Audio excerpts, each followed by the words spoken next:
আমি টানা পড়তে বসতে পারি না স্যার, আমার টানা বসে থাকতে ভালো লাগে না, রেজাল্ট খারাপ হয়ে যাক, এক জায়গায় বসে থাকবে বিনা খাওয়া দাওয়ায়, শুধু চোখের জল বেরোবে, ফেল করে গেলে এক জায়গায় বসে থাকবে, এক জায়গায় ঠায় বসে থাকবে, কেউ উঠতে বললেও তুমি উঠবে না, না মোবাইল ভালো লাগবে, না বন্ধু ভালো লাগবে, না বান্ধবী ভালো লাগবে, না খাবার ভালো লাগবে, না বিরিয়ানি ভালো লাগবে, না ঘুরতে ভালো লাগবে, কিচ্ছু ভালো লাগবে না। ওই দিন কেমন যাবে দুঃস্বপ্নের মতো সেদিন। 18/2025 আজকে তারিখ, আমাদের মাধ্যমিক পরীক্ষা 2/2/2026। যদি আমরা একটা মোটামুটি হিসাব করি তাও আমরা 70 ডেজ সময় পাবো, 70 খানা দিন। এই 70টা দিন ভীষণ সিরিয়াসও থাকতে হবে। এতদিন পড়নি কোনো ব্যাপার নয়, এই 70 দিন তোমায় ভালো করে পড়তে হবে। এটা মাথায় রাখো, তুমি কিন্তু অলরেডি 180 দিন তার বেশি নষ্ট করে ফেলেছো, বুঝতেও পারোনি। এই 70 দিন কিভাবে চলে যাবে তুমি বুঝতে পারবে না। তুমি নিজের ভালোটা যদি তুমি এখন না বুঝতে পারো, কবে বুঝবে? যখন বুঝবে তখন আর করার কিছু থাকবে না। মোটিভেশন দিয়ে খুব ভালো কিছু হয় না, কারণ সবাই মোটিভেটেড থাকতে পারে না। যেটা বুঝতে হবে সেটা হলো রিয়ালিটি। আমি পড়াশুনো করছি আমার ভালোর জন্য। যারা ভালো স্টুডেন্ট তারা পড়াশুনো করে কারণ তারা পড়াশুনোর আনন্দটা বুঝে গেছে।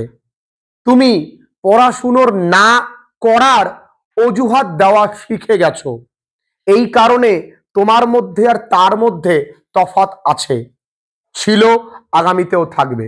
যে কোনো ছেলে মেয়ে পৃথিবীতে, আরে রাজ্য স্তরে র্যাঙ্ক করবার প্রয়োজন নেই, যে কোনো ছেলে মেয়ে তারা যদি মনে করে এই 70 ডেজ ভালো করে পড়বে, তারা আসন্ন মাধ্যমিক 2026 পরীক্ষায় স্টার মার্কস পেতে পারে এবং ইংরাজির মতন বিষয়ে তার 90+ মার্কস তোলা এই 70 দিন পড়াশুনো করে কোনো ঘটনাই না।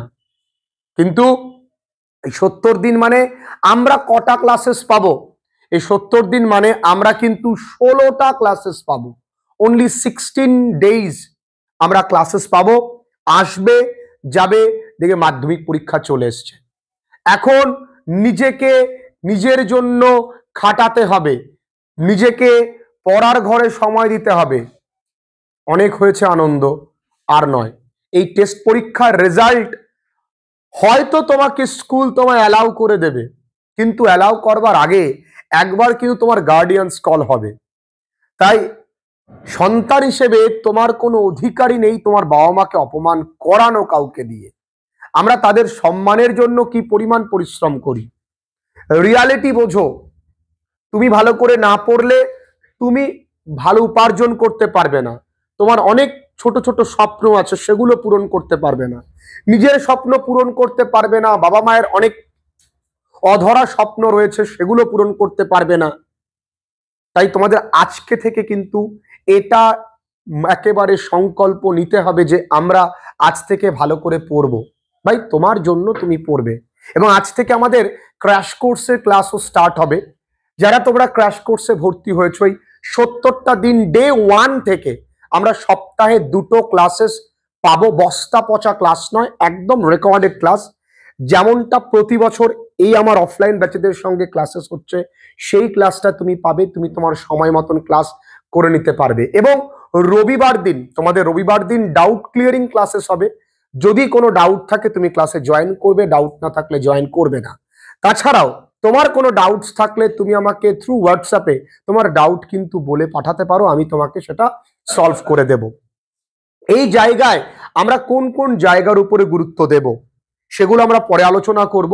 এখন এই 70 দিনের পরিকল্পনা আমি 3টে বেলা পড়বো, কারণ এখন অধিকাংশ ছেলে মেয়েদের স্কুল বন্ধ হয়ে যাবে, স্কুল হবে না বললেই চলবে। তাই আমি এই 3টে টাইমকে আমাকে at any cost early morning পড়তে হবে। এই টাইমিংটা কখন? 6টা থেকে 7টা পর্যন্ত, মানে আমার সকালবেলায় ম্যাক্সিমাম প্রাইভেট টিউটরের কাছে পড়া থাকে। তার আগে আমি 1 ঘন্টা পড়াশুনো করবই। আমাকে এটা মানে মনে মনে এটা ভেবে নিতেই হবে যে সকালবেলা আমি পড়াশুনো করে তারপরে স্যারের কাছে যাব। আর্লি মর্নিং এবার তুমি স্যারের কাছ থেকে পড়ে আসলে বাড়িতে ফ্রেশ হলে, ফ্রেশ হবার পর মিড মর্নিং এ আসবে। মিড মর্নিং এ তুমি 11টা থেকে পড়তে বসবে, 11টা থেকে 2:30 পর্যন্ত পড়বে। ক ঘন্টা হয় রে বন্ধু? ক ঘন্টা হয়? 11টা থেকে 2:30, হ্যাঁ 3.5 ঘন্টা, 3 ঘন্টা 30 মিনিট তোমার হয়ে গেল। রাতে তোমার বিকেল বিভিন্ন জায়গায় পড়া থাকে। এখানে প্রশ্ন আসে, স্যার আমি শত চেষ্টা করেও এই টাইমটা মেনটেন করতে পারবো না স্যার। কোনো প্রয়োজন নেই যদি মেনটেন করতে না পারো। অনেকের আছে রাতে পড়তে ভালো লাগে, অনেকের আছে দিনে পড়তে ভালো লাগে। যখন পড়তে ভালো লাগে পড়বে। যারা অনলাইন ক্লাসেস করো তারা যখন মোবাইল ফোনে তুমি ক্লাসটা করবে, তোমার বাবা অথবা মাকে আমি যেমনটা বলে থাকি শিল্ড হিসেবে কাজে লাগিয়ে তাকে সামনে রেখে পড়বে, যাতে তুমি চাইলেও মোবাইল ফোনটাকে অন্য কাজে ব্যবহার করতে না পারো। কেউ চলে যায় না, আর কেউ তোমার কাছে চিরদিন থাকবে না। যদি চিরদিন রাখতে হয়, কারো সঙ্গে এখন গল্প না করে নিজের সময় নিজের সঙ্গে কাটাও, দেখবে সব কিছু মেইনটেইন থাকবে। সাকসেসফুল একবার হতে পারলে দেখবে গোটা 14 পুরুষ তোমার পেছনে ঘুরছে। যদি তুমি আনসাকসেসফুল থাকো, কোনো ডায়লগ বাজি হাওয়াবাজিতে কিচ্ছু হবে না। তার জীবনে তার কপালে কষ্ট লেখা। এখন তুমি নিজেকে সময় দিচ্ছ না, কিচ্ছু হবে না। তুমি নিজের প্রত্যেকটা ফাঁকিবাজের রেজাল্ট পেয়ে যাবে। যারা যারা চালাকি করবে, বাবা মাকে ঠকাবে, তারা ভুলে যাচ্ছে তারা নিজেকে ঠকাচ্ছে। কি করেছি ভুলে যাও। এই 70 দিন ভালো করে আমি পড়বো, এটা আমাকে প্রমিস। স্যার যা পড়া দেবে আমি অল্প অল্প করে পড়া দেবো, একবার এক গাদা পড়া দেবো না। যা পড়া দেবো, যেভাবে পড়া দেবো, এখানে পড়া মুখস্থ করিয়ে দেবো, সেইটুকুনি পরের দিন পড়া ধরবো। না পারলে বিভৎস বকবো, বিভৎস মারবো। এটাকে সহ্য করতে হবে আমাকে, এটা সহ্য করতে হবে। আমি স্ট্রিক্ট হলে তোমাদের রেজাল্ট ভালো হবে। আমি যেমন ফ্রেন্ডলি, তেমন ফ্রেন্ডলি ভাবেই তোমাদেরকে এইটাও বলে বোঝাই, আমি কিন্তু স্ট্রিক্ট হতে সময় লাগবে না আমার। ফ্রেন্ডলি ভাবে বোঝাবো, কিন্তু শাসন করো বাবা মায়ের মতন। এই 70টা দিন কিন্তু ভীষণ ভাইটাল। রেজাল্ট একবার প্রিন্ট হয়ে গেলে তুমি রেজাল্টটাকে রিপ্রিন্ট করতে পারবে না, জীবনেও পারবে না। একবার once your result is printed, you cannot edit it বা you cannot edit it again। তুমি এটাকে এডিট করতে পারবে না। রেজাল্টের দিনটা একবার ভেবে দেখো তো, সামান্য স্কুলের টেস্ট পরীক্ষার রেজাল্ট যেদিন দেবে সেদিন তোমার বুকের ভেতর কেমন হবে একবার ভেবে দেখো। আর ফাইনাল রেজাল্টের দিন তোমার কেমন হবে, রেজাল্টটা দেখবার পর অনলাইনে কেমন লাগবে, হার্ড কপিটা বাবাকে দেখানোর সময় কেমন লাগবে, বাবা অফিস থেকে বাড়ি ফিরবে, কাজ থেকে বাড়ি ফিরবে, পরিশ্রম করে বাড়ি ফিরবে, মা বাড়িতে আছে, মাকে গিয়ে রেজাল্টটা দেখাবো। কি দেখাবো আমি? কি দেখাবো? কোন রকম পাস করেছি, ফেল করেছি, অঙ্কে ফেল করেছি, সেটা দেখলে বাবা কি ভালো থাকবে? তিনি বেঁচে থাকতেও মারা যাবেন। তার সমস্ত ঘামের মূল্য তুমি একদিনে একটা কাগজে শেষ করে দেবে। রিয়ালিটিটাকে বুঝতে শেখো, অত সোজা নয় বাস্তবতা। ভালো রেজাল্ট করেও জীবনে কিছু করতে পারছে না। জীবনে মিরাকেল বলে কিছু হয় না, মিরাকেল ঘটাতে হয়, তার জন্য নিজেকে পরিশ্রম করতে হয়। তারাই ইতিহাস লেখে যারা কিছু ছিল না কিন্তু সেখান থেকে অনেক কিছু করেছে। সেই ছেলেটা ইতিহাস লিখবে যে হয়তো সবজি বিক্রি করতো কিন্তু আজকে আইপিএস অফিসার হয়েছে, সেই ইতিহাস লেখে। আইপিএস এর ছেলে আইপিএস হয়েছে, ইতিহাস লেখেনি, কিন্তু সেটাও লড়াই। তুমি কিছুই ছিলে না, তোমায় কেউ এক্সপেক্টই করে না ছেলেটা স্টার পেতে পারে, কিন্তু সেই ছেলে যখন স্টার পেয়ে দেখাবে তখনই সেটা ইতিহাস, তখনই সেটা একটা অবশ্যম্ভাবী কাজ। আমার বহু স্টুডেন্ট আছে যারা আমাদের ক্লাসেস করে, বিশেষ করে 11-12-এ, তারা অন্ধ। আমি যা বলি সেটা শুনে লেখে। দেখবে আমাদের ইউটিউবে ভিডিও দেওয়া আছে ওই ছেলেটি বা ওদের অনেকেরই। তারা অন্ধ হয়েও মাধ্যমিক উচ্চ মাধ্যমিকে 90+ নাম্বার পায়, আর তোমাদের চোখ থাকতেও তোমরা অন্ধ, কারণ তোমরা সময় দেখো না, নিজের ভবিষ্যৎকে সামনে দেখতে পাচ্ছ না, কিছু দেখতে পাচ্ছ না, সুতরাং তোমরা অন্ধই। এই 70টা দিন, প্রত্যেকটা দিন, 70টা দিন কিন্তু মুহূর্তে চলে, মুহূর্তে তুই বুঝতেও পারবে না। এই প্রত্যেকটা দিন অল্প অল্প করে নিজেকে গড়তে হবে। 70 days is very much enough। তুমি যদি একটু মনোযোগ সহকারে পড়তে পারো, এই 70 দিনে ভীষণ ভালো রেজাল্ট হয়। কিন্তু হ্যাঁ, একটু গুছিয়ে পড়তে হবে, পরিপাটি, বিরাট কিছু পড়তে হবে না। যতটুকু পড়বো কুচিয়ে পড়বো, ভালোবেসে পড়বো, আমার জন্য পড়ছি। এক্সপেরিমেন্টাল পড়াশোনা হবে। আচ্ছা দেখি তো ওই পড়াটার মধ্যে কি আছে, কি আছে ইতিহাসের ওই চ্যাপ্টারটাতে, কি আছে ওই ইংরেজি রাইটিংটাতে, কিভাবে লিখেছে, এই উদ্দেশ্য নিয়ে মুখস্থ করতে নামছি, এই উদ্দেশ্য নিয়ে নামা যাবে না। কথা বোঝাতে পারলাম বন্ধুরা? আমি পারি না বলে তো কিছু নেই, তুই না পারলে আমায় জিজ্ঞাসা করবি, এদের কাছে লজ্জা করলে আমায় আলাদাভাবে জিজ্ঞাসা করবি, কিসের লজ্জা, এরা হাসবে না, জিজ্ঞাসা করবি। স্যার এটা বুঝতে পারিনি, আজকে আমার সঙ্গে আগামী কয়েকটা মিনিট ক্লাস করে দেখ, সবকিছু জলের মতো লাগবে। টেস্ট পেপার যতদিন না বেরিয়েছে তার আগে আমি টেস্ট পেপার সলভ করাবো, কারণ আমার কাছে অনেক স্কুলের প্রশ্ন আছে। এই 70টা দিন হাত জোর করে অনুরোধ করছি, নিজের ভালোটা বুঝতে শেখো, মন দিয়ে পড়ো, ভীষণ ভালো রেজাল্ট হবে। আর রাতের বেলার সময়টা একটু বলে দিই, যে আমার রাতের সময়, অনেকে আছে রাতে পড়তে ভালো লাগে, আমার রাতের সময় 7টা থেকে শুরু হোক না, 7টা থেকে 10টা, এই 10টার পর আমি একটু খাওয়া দাওয়ার জন্য যাব, তারপরে এসে তুমি চাইলে ঘুমোতে যেতে পারো, কোনো সমস্যা নেই। আর এই অভ্যাসের মাঝে একটা অভ্যাস সব সময় করবে, সেটা কি অভ্যাস? অ্যাফার্মেশনের অভ্যাস। অ্যাফার্মেশন কি জিনিস?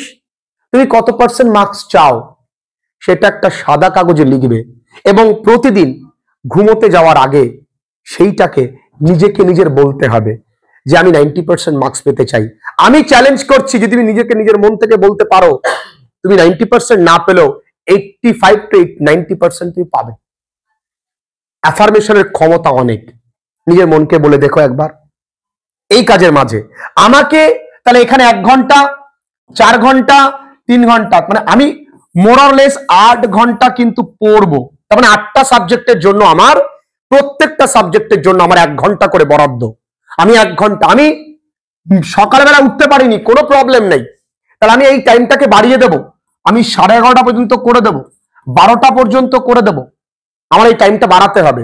আমি টানা পড়তে বসতে পারি না স্যার, আমার টানা বসে থাকতে ভালো লাগে না, রেজাল্ট খারাপ হয়ে যাক, এক জায়গায় বসে থাকবে বিনা খাওয়া দাওয়ায়, শুধু চোখের জল বেরোবে, ফেল করে গেলে এক জায়গায় বসে থাকবে, এক জায়গায় ঠায় বসে থাকবে, কেউ উঠতে বললেও তুমি উঠবে না, না মোবাইল ভালো লাগবে, না বন্ধু ভালো লাগবে, না বান্ধবী ভালো লাগবে, না খাবার ভালো লাগবে, না বিরিয়ানি ভালো লাগবে, না ঘুরতে ভালো লাগবে, কিচ্ছু ভালো লাগবে না। ওই দিন কেমন যাবে, দুঃস্বপ্নের মতো সেদিন টেরটা পাবে। সে দুঃস্বপ্ন না দেখতে চাইলে এখন এক জায়গায় বসা শেখো, অত সোজা না। বদঅভ্যাস তৈরি করেছো তুমি, সে বদঅভ্যাস থেকে বেরিয়ে আসতে গেলে তোমাকে সময় দিতে হবে। তোমার ভালো লাগছে না, 1 ঘন্টা 8 ঘন্টা পরে তুমি উঠে যাও, কিন্তু প্লিজ উঠে গিয়ে ঘোরাফেরা করে আবার আসো, ফিরে আসো। তোমাকে যেভাবে হোক, আমি যখনই পড়তে বসছি, আমি একটা খাতায় বা ছোট্ট চিরকুটে লিখবো, আমি এই সময় 2টো সাবজেক্ট পড়বো, এখান থেকে এই অবধি পড়বো। পড়া শুধু নয়, পড়ার সঙ্গে লিখতেও হবে আমাকে। আমি পড়বো লিখবো, পড়বো লিখবো, দেখবো এই যে সাইমultaneous যে প্রসেস, দুটোকে একসঙ্গে কম্বাইন করে এগোনো ভালো রেজাল্টের দিকে নিয়ে যাবে। বাস্তবতাটাকে বোঝো, সেদিনটার কথা মাথায় রাখো, নিজের রেজাল্ট কতটা এক্সপেকটেশন করো সামনে চিপকে রাখো। কোন গাড়িটা তোমার ভালো লাগে, কোন গাড়ি তুমি জীবনে নিজের টাকায় কিনতে চাও, কোন বাড়িটা তুমি নিজের টাকায় তৈরি করতে চাও। তোমার অনেক জীবনে স্বপ্ন আছে, তুমি মেলায় যাও, বাবার কাছ থেকে হাত পেতে নিয়ে যা কেনার কেনো, এমন একদিন তুমি উপার্জন করে নিয়ে যাও, ওই মেলায় তুমি নিজের অর্থ দিয়ে মাকে কিনে দিতে পারবে। একটা গাড়ি কিনবো, বাবাকে তুলবো সেই গাড়িতে, সেই দিন কবে আসবে? আজকে থেকে সেই গাছটাকে তৈরি করতে হবে, আজকে থেকে। দেখবে জীবনে মজাটা ভীষণ ভীষণ মজার। চ্যালেঞ্জ নেওয়াটা শিখতে হবে। পুরুষ হয়েছি, মেয়ে হয়েছি, ছেলে হয়েছি, যাই হয়েছে, এই চ্যালেঞ্জটাকে অ্যাকসেপ্ট করতে হবে। যদি তোমাদের চ্যালেঞ্জটা অ্যাকসেপ্ট করো, তোমরা নিচে চ্যালেঞ্জ অ্যাকসেপ্ট বলে লিখে দেবে, আর তোমরা চ্যালেঞ্জ অ্যাকসেপ্ট করছো আমার সাথে, আগামী 70 দিন লড়াই করতে পারবে লাউডলি? এই 70টা দিন ধামাকা লড়াই হবে, আমি তোমাদের সঙ্গে আছি, ধামাকা লড়াই দেবো আমরা। কোথাও সে যেই পোর্শন হোক না কেন, কোথাও বাড়তে দেব না। It's my challenge. ক্লিয়ার?